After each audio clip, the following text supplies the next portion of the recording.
The smoke rose lazy at first, curling over the ridge like a warning Harold Bennett had seen too many times in his 62 years. He set the chipped mug on the porch rail, the coffee inside sloshing hot against the ceramic. From the old rocking chair, he could see the east pasture alive with trespass. White folding tables, a rented canopy flapping in the breeze, a portable grill spitting sparks onto grass he'd seeded himself last spring. At the center stood Marlene Whitaker, president of the Willow Creek Homeowners Association, balanced on a hay bale with a cordless microphone like she owned the county. Harold didn't shout. He didn't reach for his phone. He just tipped his Stetson lower and spoke the line that would travel every back road from here to the feed store. Y'all might want to pack up before my other guests arrive. Nobody knew what he meant. Not yet. He climbed into the side-by-side, dust kicking behind the tires as he rolled down the slope. The closer he got, the worse it looked. Kids chased each other with juice boxes. Someone had parked a bouncy castle against the corral fence, the plastic castle slapping in the wind while his quarter horses paced inside, ears pinned flat. Marlene spotted him and flashed the same plastic smile she used at HOA budget meetings. Harold. Perfect timing. We're calling it Neighbor Unity Day. She waved a clipboard like a hall pass. The board redrew the common area map last month. This section is multipurpose now. Harold stepped out, boots crunching on a spilled bag of charcoal. County clerk redraws maps, Marlene. Not you. She laughed too loud. Details. Grab a plate. He glanced at the corral. His lead mare, Belle, stomped once, hard enough to rattle the gate latch. Harold's voice stayed level. Sun sets in 3 hours. After that, my guests get restless. Marlene rolled her eyes. We'll be gone by 5. Harold tipped his hat again and walked away.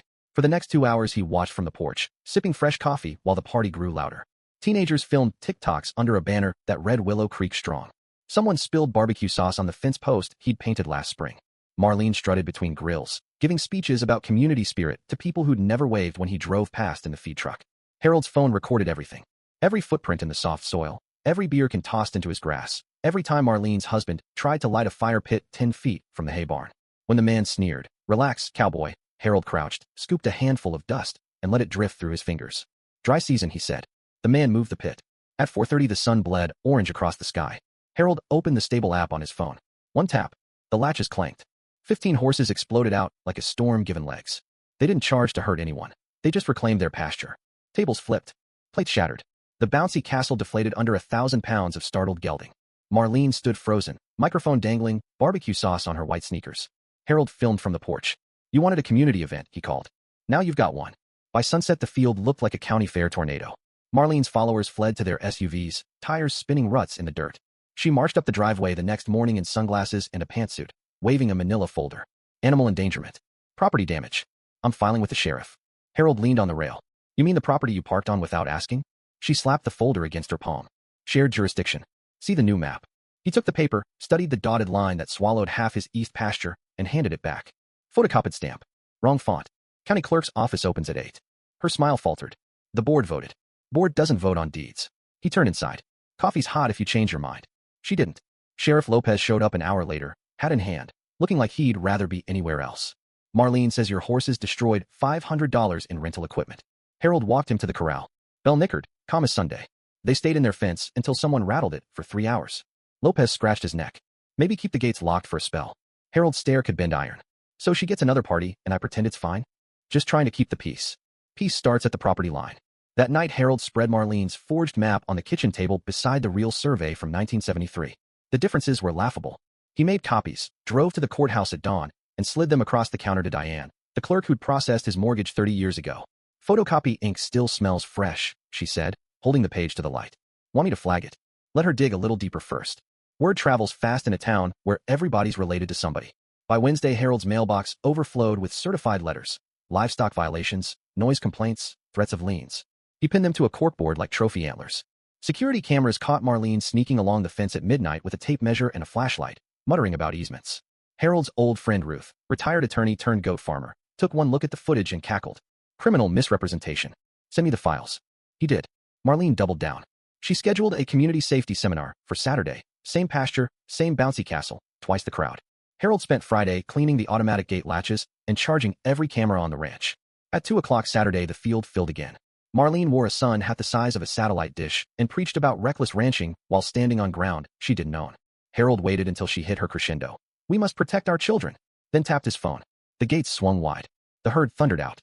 This time the cameras caught every angle in 4K. Tables airborne, banners shredded, Marlene's hat sailing like a frisbee. A chestnut gelding named Tucker paused to drink the fruit punch straight from the bowl. The crowd scattered. Someone screamed about lawsuits. Harold stood by the fence, arms folded, letting the horses speak for him. Sunday morning the internet exploded. A 15-second clip, carefully trimmed to show only the stampede, racked up 10,000 views under the caption "Local rancher terrorizes families." Comments called for Harold's arrest, his land seized, his horses euthanized. He read them over coffee, expression unreadable, then emailed Ruth the raw footage with every trespass timestamped. Monday the county investigator arrived with 2 deputies. Harold played the full video on the barn TV. When it ended, one deputy whistled low. "That's not the version Marlene sent us." Investigator Reyes closed his tablet. "We'll amend the report." Marlene's silver SUV appeared that afternoon. She didn't get out, just stared through the windshield until Harold raised his mug in salute. She drove off. The HOA board cracked like cheap plywood. Members resigned. Apologies arrived by text. Harold ignored them all. But Marlene wasn't finished. Tuesday night the sky over the east pasture lit up like the 4th of July. Harold stepped onto the porch to find floodlights on tripods, a drone buzzing overhead, and Marlene herself directing a film crew in matching polo shirts. A banner stretched between 2 pickup trucks, exposing dangerous ranch practices, live. Harold watched from the shadows as Marlene went live on 3 platforms at once. "Tonight we reveal the truth behind Harold Bennett's reign of terror," she announced, gesturing at the corral where Belle stood blinking in the glare. "These animals are a public menace." The drone dipped low. A production assistant tossed a flare into the dry grass for dramatic effect. Sparks leapt. Harold smelled smoke before he saw flame. The flare landed 6 feet from the hay barn. He moved without thinking, grabbed the fire extinguisher off the porch, sprinted across the field, and doused the flare in a cloud of white. The crew froze. Marlene's mouth opened and closed like a landed fish. Harold turned to the nearest camera, voice calm as creek water. "That's arson on private property. Smile, you're on my footage now." He hit record on every barn camera. The drone operator tried to land. Harold stepped into its path, arms crossed. "FAA says you need permission to fly under 200 feet over private land. You don't have it."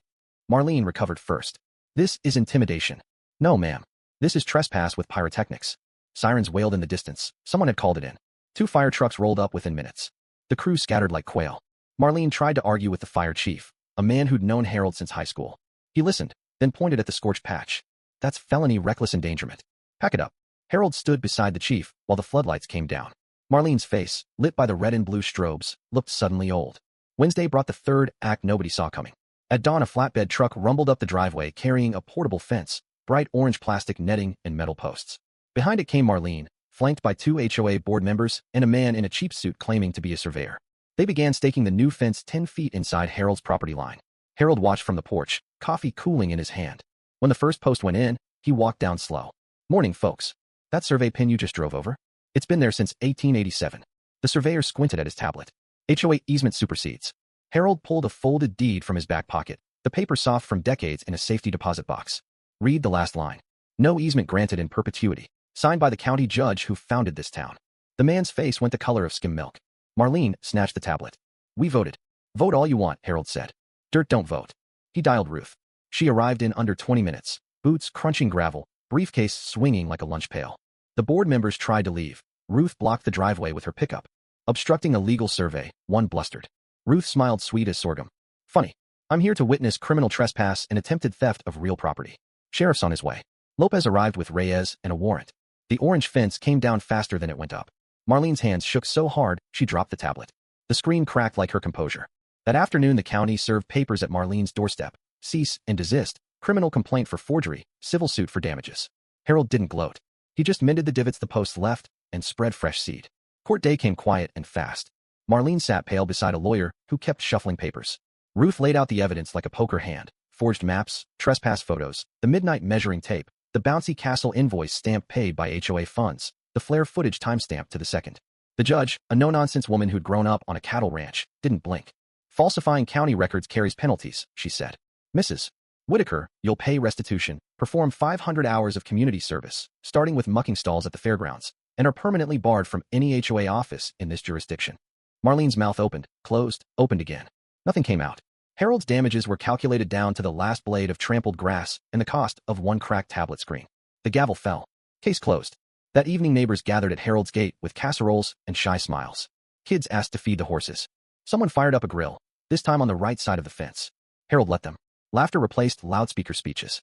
The pasture smelled of mesquite and possibility. Weeks later Marlene's house went up for sale. The sign leaned like it was tired. Harold drove past once, slowed, kept going. He had fences to mend and oats to measure. The land didn't need revenge, it needed tending.